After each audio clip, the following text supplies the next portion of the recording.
Welcome to Prince Shorthand House, transcription number 3 and 4, KC volume 1st. I am going to dictate 1600s plus words at the rate 80 words per minute. Be ready.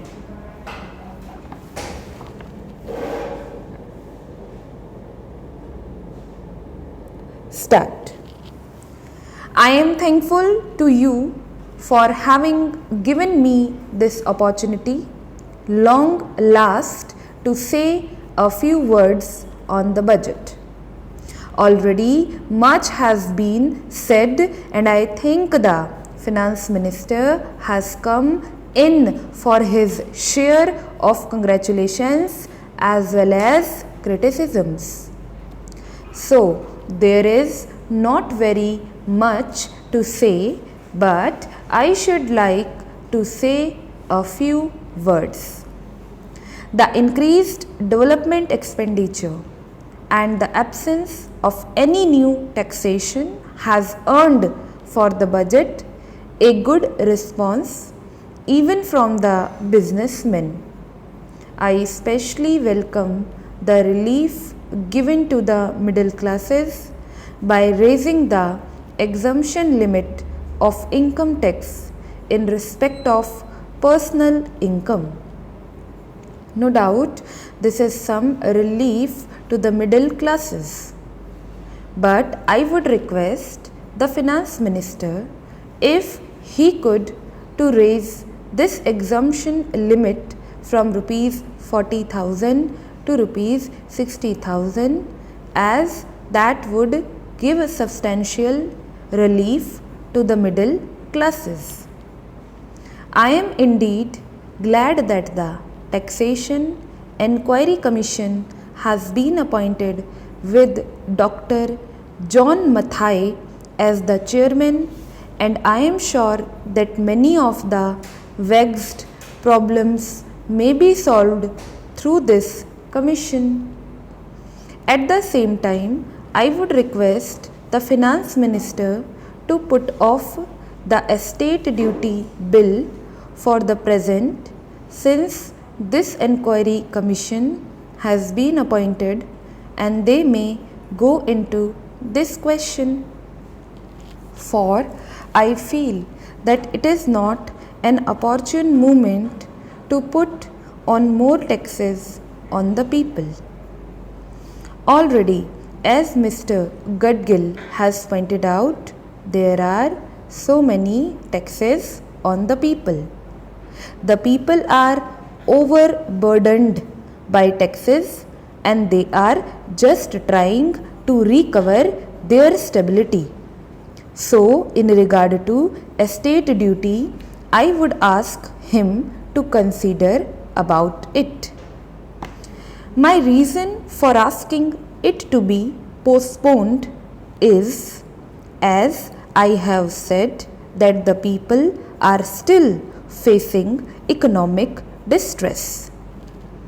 And then our government is not able to offer the amenities which other countries have where the estate duty exists, such as free compulsory education for children, free medical aid, homes for the poor and the destitute, old age pension, etc.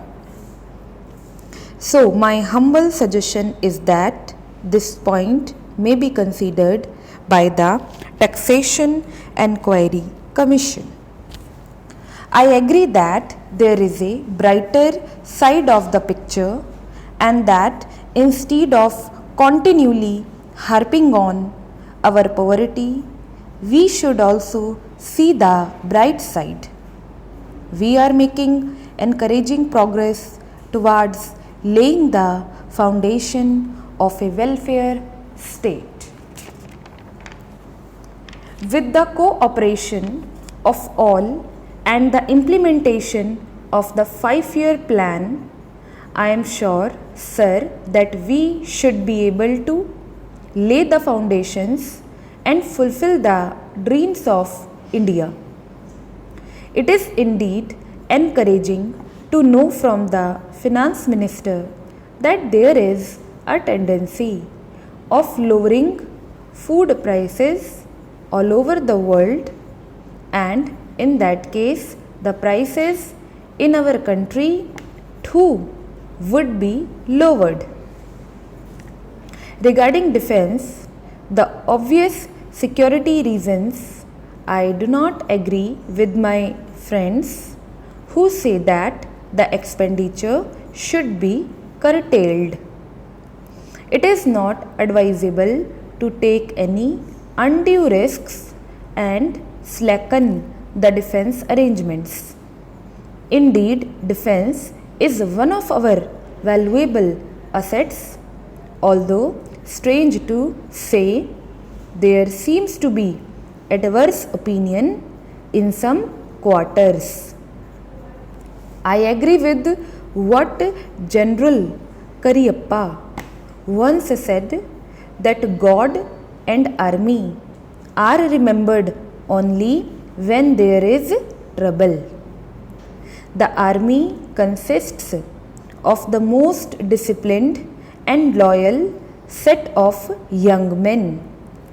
It would not be proper to effect economy in the pay of these brave officers, as it would not be an incentive for the right type of young men to join the army, and it would become ineffective and inefficient. I believe already officers who are drawing rupees 14,000 as their pay are now getting only rupees 7,000 and about rupees 10,000 as allowance. That is, they are getting about half of what they were getting before. It is very hard for those officers on field duty to establish separate establishments for their families and for their children, and I would specially appeal to the Finance Minister to see that the family allowances may be restored to those officers who are on field duty. Economy in army could be effected in other ways. There is a scope for more efficient operation of defense industries, which processes seems slow, and by purchase policy of utilizing goods and stores indigenously manufactured. Preference should be given to country-made war materials such as could be produced here, and they would be cheaper than foreign-made goods. I may also suggest that the armed forces who are not on field service or under any operational commitments could be utilized for giving military training to the youths in schools and colleges, which would teach discipline and loyalty. The university authorities should make military training as part of their compulsory education, just as they have adopted social, domestic, and political sciences. The National Cadet Corps is already inculcating military training in some universities such as Bombay and Calcutta. But if military training is made compulsory for our university students, it will go a long way. Stop. Transcription number 4. Be ready.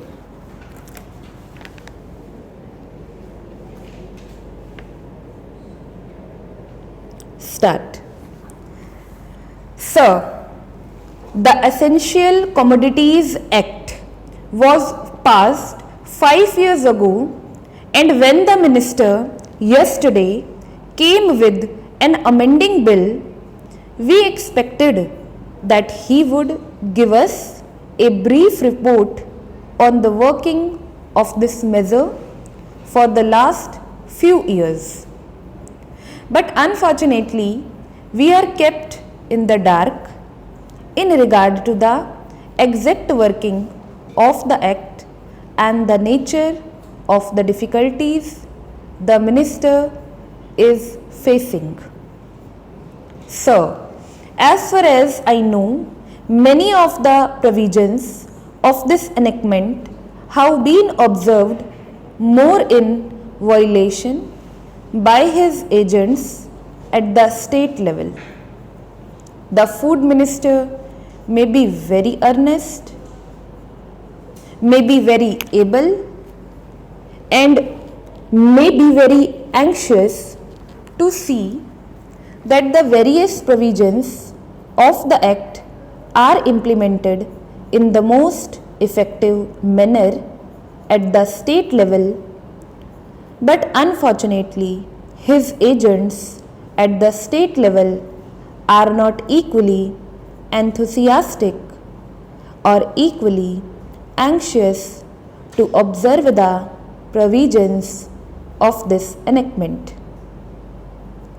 The most important objectives of this enactment are to control the supply and distribution of commodities and to maintain a stable price level. In regard to both these aspects, I am afraid that the government has failed to realize the objectives in view. Some time past, when there was scarcity of food grains, attempts were made to make procurement from certain wholesale merchants and from rice mills. In my own state, I know of many instances of such procurement where, after making known that certain things had to be done and certain steps had to be taken by the merchant community, nothing was done later on by the government when they found that these very orders of the government were violated. As a result of the violations, there was a consequent rise in the prices of food grains. In respect of other commodities like iron and steel, paper, etc., we see a lot of speculative activities, but the provisions of the Act have not been brought to bear on them. Perhaps no case of prosecution was launched against those people who contravened the various provisions of the Act. We are interested to know in how many cases the government have taken steps to prosecute individuals who have violated the various sections of the Act. The minister said that the powers under the Act were not adequate. We sympathize with the food minister, but I want to know what action has been taken in this regard by the various state governments. In regard to the amending provision, I want to know from the minister what would be his difficulty even if minor offences are taken to courts of law. For instance, the motor Vehicles Act deals with various offences, both major and minor, and various minor offences under the Act are taken to courts and people are prosecuted.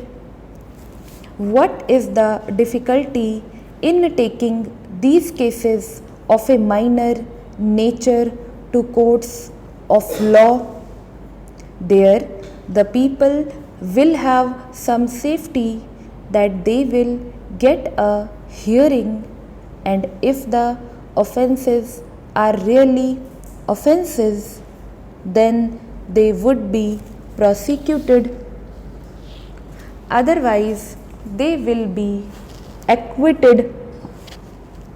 Here, the minister says that there should be a security deposit. If there is a violation of a particular provision of the enactment, then the executive authority will have the power either to confiscate a part of the amount or the whole of the amount. We are clothing the executive authority with more powers. I do not grudge giving powers to the executive authority, provided they are used properly and effectively and in a most fair manner. But unfortunately, there have been discriminations apart from the ineffectiveness of the various provisions. Wherever these provisions were used, there had been discriminatory use of these provisions against a few or in favor of a few.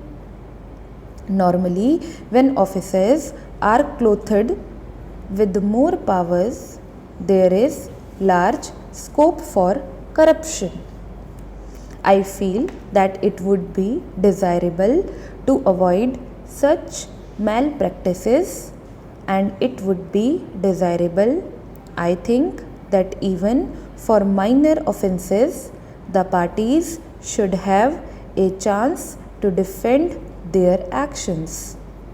I do not think that this problem of dealing with minor offences will become complex or complicated in any way if we take them to courts of law. I want a reply from the minister in what way he is suffering from a handicap in dealing with minor offences or offences of a technical nature. The honorable member made the point that even if this thing was acceptable to the House, he did not know what amount would be demanded as security. So, the minister should tell us what amount is normally expected from a licensee in all cases and what the offences are which are of a technical or minor nature which he has in view. We are not told which are major offences and which are minor offences. Clarifications on these points are necessary. I wish that the Act which came into effect long ago was implemented properly. I know that the minister here is very earnest in implementing it, but his colleagues at the state level and at the central level are disappointing him. stop.